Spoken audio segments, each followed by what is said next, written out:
Queridos hermanos de Agde, al iniciar su carta encíclica Magnifica Humanidad, ya en la primera frase del número 1, el Papa León XIV nos habla de la elección decisiva ante la cual hoy nos encontramos los seres humanos. La describe como una imagen que contrapone dos opciones. Por un lado, la opción de levantar una nueva torre de Babel. Por el otro, la posibilidad de edificar la ciudad donde habiten juntos Dios y la humanidad. Más adelante, en los números 7 al 10, al plantearse la necesidad de discernir para elegir lo mejor, el Papa completa el segundo término de esta contraposición con otro pasaje bíblico, el de la reconstrucción de los muros de Jerusalén al regreso del destierro en Babilonia, al que se refiere el libro de Nehemías.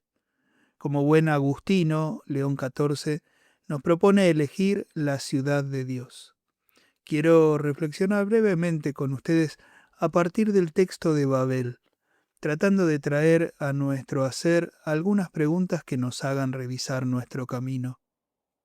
Adentrémonos en los motivos del pasaje de la Torre de Babel.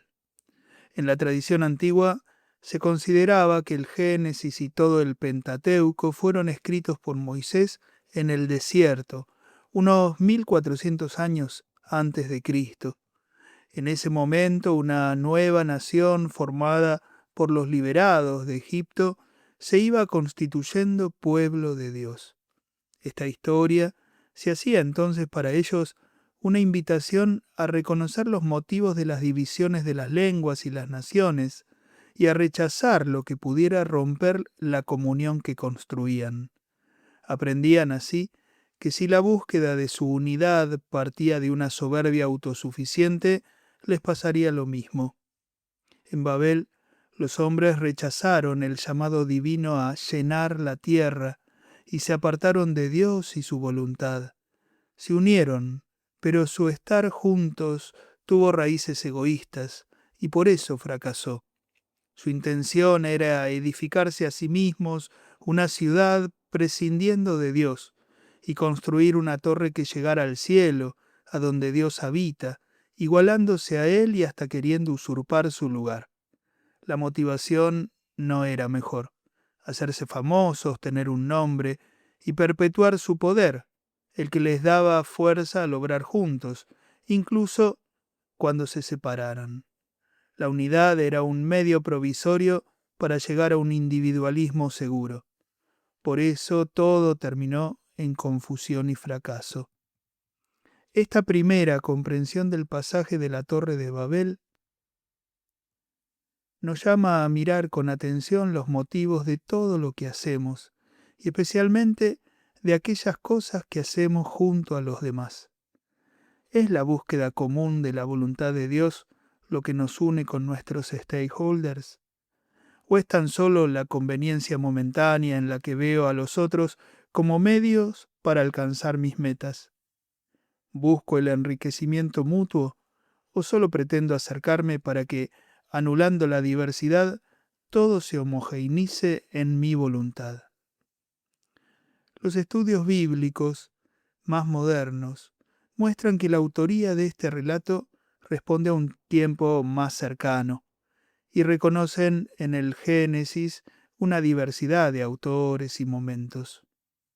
Esto no quita que las raíces de estos textos sagrados se inscriban en largas tradiciones orales de tiempos previos, lo que valida lo que antes decíamos como la intención original. Pero hay más a desentrañar. En el caso del relato de Babel, hoy la mayoría de los exégetas coincide en que habría sido escrito hacia el siglo X o XI, en un ambiente ligado al templo y a la monarquía de David o sus sucesores. Fueron tiempos de prosperidad, que facilitaron reconocer a un Dios cercano, involucrado con nuestra historia, y tener una visión muy optimista de los reyes humanos y del pueblo de Israel como elegidos de Dios. Fue en ese contexto de cierta tranquilidad donde surgieron las preguntas profundas sobre los orígenes de nuestra humanidad y a las que los primeros capítulos del Génesis buscan responder. pero era también el tiempo de saber que había peligros que podían terminar con la prosperidad. Para el momento en que fue escrito el relato, Babel hacía referencia a Babilonia, el imperio enemigo que amenazaba al pueblo de Dios. Esta segunda comprensión del texto me permite plantear algunas cuestiones más. ¿Doy espacio a las preguntas profundas en mi trabajo cotidiano? ¿Las respuestas que voy dando y las decisiones que voy tomando en mi quehacer laboral están vinculadas a las grandes preguntas de mi vida y mi existencia? ¿Siento que son vinculantes mi fe en Dios y los criterios que la Iglesia me enseña y que el Espíritu me inspira en lo que hago cada día? ¿Cuáles son los peligros, las Babilonias a las que debo temer y de las que necesito apartarme hoy? San Agustín escribió La ciudad de Dios después del saqueo de Roma que se produjo en el 410 después de Cristo. Para él, allí, Babel era el arquetipo de la ciudad terrenal, de la ciudad sin Dios. Mientras que los romanos acusaban a los cristianos diciendo que Roma había caído porque habían abandonado a los dioses, Agustín les responde diciendo que dos amores fundaron dos ciudades: el amor de sí hasta el desprecio de Dios, la terrenal, y el amor de Dios hasta el desprecio de sí, la celestial. Y esas dos ciudades compiten, desde Caín hasta el juicio final. Babel es el primer paso de la ciudad terrenal. La cruz es el primer capítulo de la ciudad celestial. Lo que ha sucedido responde a la intervención divina sobre Roma. Ella ha sido juzgada en su soberbia de creerse eterna, pero la acción de Dios es parte de su misericordia, que no ha permitido una vez más la unión de todos para el mal. En la destrucción se abre una nueva posibilidad de construir. Cabe preguntarse entonces, ¿cuál es el amor que hoy me mueve en mi actividad? ¿Cuál es el amor que mueve a mi organización? ¿Cuál es el amor que mueve la economía de nuestra sociedad?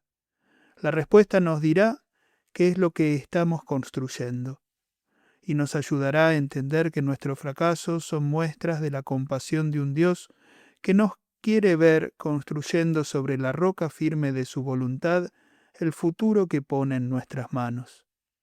La historia de la Torre de Babel vuelve a actualizarse hoy.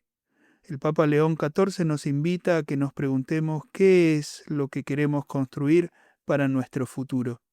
La unidad de esta magnífica humanidad en Dios y en su voluntad es la única que nos asegurará que nuestros esfuerzos y logros humanos no terminarán destruidos por la confusión, el individualismo y la indiferencia hacia los hermanos.